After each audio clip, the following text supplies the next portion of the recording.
Lamine Yamal, 18 ans, souffre d'une blessure musculaire à la cuisse gauche qui le prive de la fin de saison avec le FC Barcelone. L'ailier s'est blessé en marquant un penalty contre le Celta Vigo touché au biceps fémoral, cruel paradoxe, se blesser en marquant.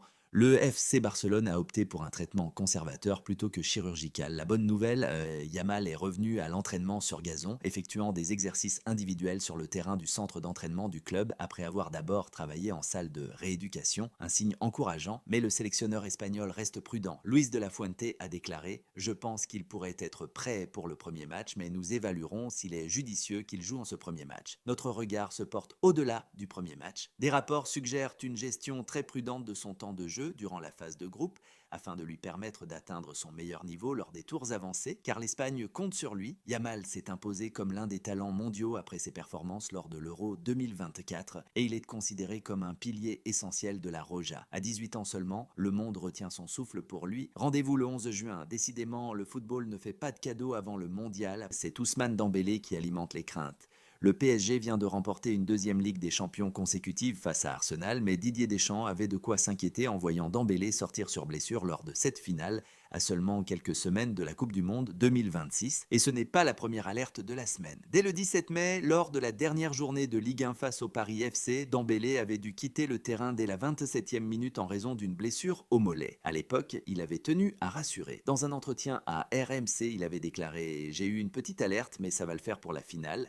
J'ai eu tellement de petites alertes ou de grosses blessures dans ma carrière, j'ai préféré m'arrêter et ne pas prendre de risques. Mais son histoire médicale inquiète.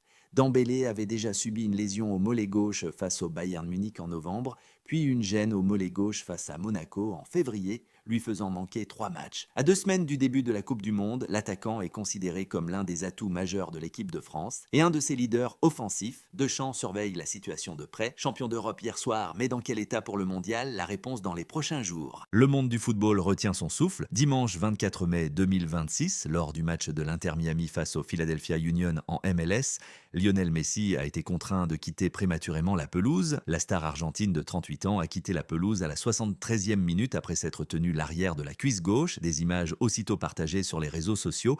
Des millions de fans argentins les yeux rivés sur leur écran. Et une question qui brûle toutes les lèvres: est-ce grave?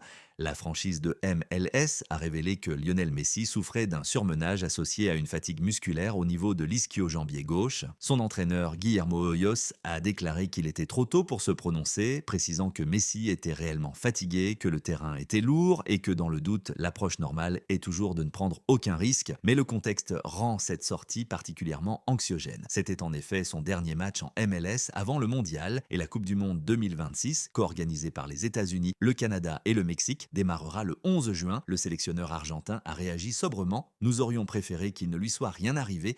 Nous devons maintenant attendre de voir comment ça évolue en attendant les résultats d'examens complémentaires. À 38 ans, à quelques jours seulement de ce qui pourrait être sa dernière Coupe du Monde, chaque minute de Messi sur un terrain est précieuse. Le monde entier espère le revoir en pleine forme le 11 juin.